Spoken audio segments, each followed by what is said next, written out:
কেন্দ্ৰীয় চৰকাৰে নাগৰিকত্ব সংশোধনী আইন চমুকৈ কা আজিৰে পৰা বলবৎ কৰাৰ পাছতে ৰাজ্যজুৰি সৰু টাই আহোম ছাত্ৰ সন্থাই প্ৰতিবাদ কৰাৰ সমান্তৰালভাৱে তিনিচুকীয়া জিলাৰ ছাত্ৰ সন্থায়ো আজি তীব্ৰ প্ৰতিবাদ সাব্যস্ত কৰে। কোনোপধ্যে এই আইনখন মানি লোৱা নহ'ব বুলি সংগঠনটোৱে হুংকাৰ প্ৰদান কৰাৰ লগতে নাগৰিকত্ব সংশোধনী আইনখনৰ প্ৰতিলিপি দাহ কৰি প্ৰতিবাদ সাব্যস্ত কৰে।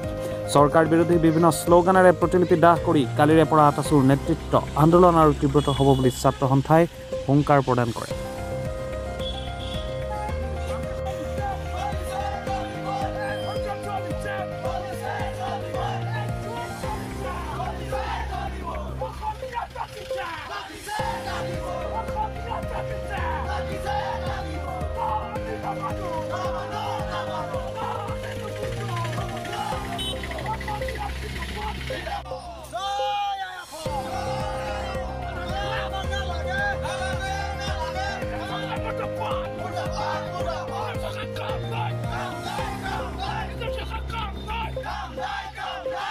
সমিতিৰ আহ্বান মৰ্মে প্ৰতিখন জিলাতে আমি অৱস্থান ধৰ্মঘট কাৰ্যসূচী ৰূপায়িত কৰিছোঁ। আজি আমি শদিয়া মহকুমা সমিতিৰ লগতে তিনিচুকীয়া জিলা সমিতিৰ উদ্যোগত আজি আমি এই প্ৰতিবাদস্থলীৰ পৰা আমি ক'ব বিচাৰিছোঁ যে টাই আহোম ছাত্ৰ সন্থাৰ জন্মলগ্নৰ পৰা জনজাতিকৰণ আমি বিচাৰি আহিছোঁ আৰু জনজাতিকৰণ হৈছে আমাৰ প্ৰাপ্য অধিকাৰ, আমাৰ জন্মগত অধিকাৰ আৰু জনজাতিকৰণ আমাক লাগিবই। জনজাতিকৰণ আমি জনজাতিকৰণৰ সন্দৰ্ভত আমি বহুকেইখন চৰকাৰ আহি গ'ল, কিন্তু আমি জনজাতিকৰণ স্মাৰকপত্ৰ বহুতো দিলোঁ, কিন্তু জনজাতিকৰণৰ বিষয়টো তেনেকৈ থাকি গ'ল। কিন্তু 2014 চনৰ নৰেন্দ্ৰ মোদী চৰকাৰ আহোঁতে তেখেতে কৈছিল 6 মাহৰ পিছত আমি 6 জনগোষ্ঠীক জনজাতিকৰণ মৰ্যাদা প্ৰদান কৰিম, কিন্তু 6 মাহ নালাগে আজি 10টা বছৰ অতিক্ৰম কৰিলে, কিন্তু জনজাতি বিষয়টো তেনেকৈ থৈ গ'ল।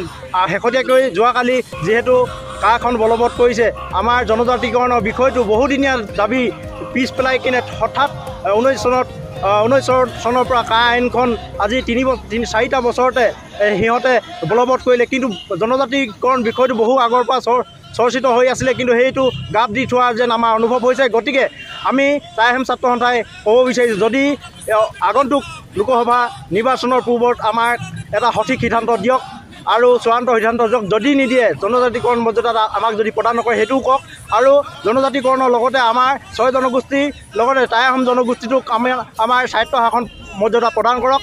জনজাতিকৰণ যদি এই লোকসভা নিৰ্বাচনৰ আগত সঠিক উত্তৰ বা সঠিক সিদ্ধান্ত আমাক নিদিয়ে, তেনেহ'লে অনাগত লোকসভা নিৰ্বাচন আমি সম্পূৰ্ণ বিৰোধিতা কৰি যাম আৰু নিৰ্বাচনী প্ৰচাৰত আমি বাধা দিবলৈ চেষ্টা কৰিম। গ্ৰহণ কৰিছে এই অৱস্থান ধৰ্মঘটৰ পৰাই আমি এটা কথা এই চৰকাৰলৈ দাবী জনাইছোঁ, সকিয়নি প্ৰদান কৰিছোঁ যে 6 জনগোষ্ঠীক অতি সোনকালে জনজাতিকৰণ প্ৰদান কৰক, আৰু যিখন চৰকাৰে জাতি মাটি ভেটি ৰক্ষা কৰিম বুলি আমাক প্ৰতিশ্ৰুতি প্ৰদান কৰিছিলে, আজি এই চৰকাৰে কিন্তু আমাৰ জাতি মাটি ভেটি ৰক্ষা কৰাৰ ক্ষেত্ৰত সম্পূৰ্ণভাৱে ব্যৰ্থ হৈছে।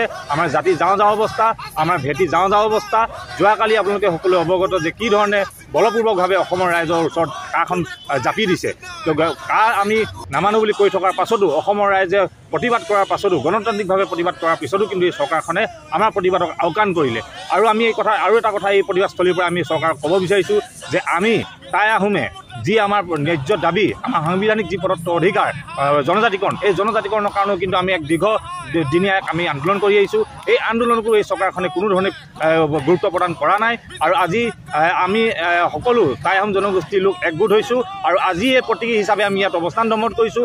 ৰাজপথলৈ আহোম ৰাইজ নামি আহিব, এই চৰকাৰখনক টিকি থাকিবলৈ দিয়া নহ'ব। আজি এই প্ৰতিবাদস্থলীৰ পৰাই আমি টাইপা আটাচুকে ধৰি আহোম সংগঠনৰ আটাইকেইটা সংগঠন ইয়াত উপস্থিত আছে। প্ৰত্যেকটো সংগঠনৰ এটাই দাবী যে আমি অতি সোনকালে এই চৰকাৰখনক, লোকসভা নিৰ্বাচন আহি আছে, এই চৰকাৰ লোকসভা নিৰ্বাচনতেই আমি বেলট বক্সত আমাৰ যি ভোটাধিকাৰ আমি সাব্যস্ত কৰিম, সেই কিন্তু এই চৰকাৰখনৰ টিকি থকা অৱস্থাত নাথাকিব।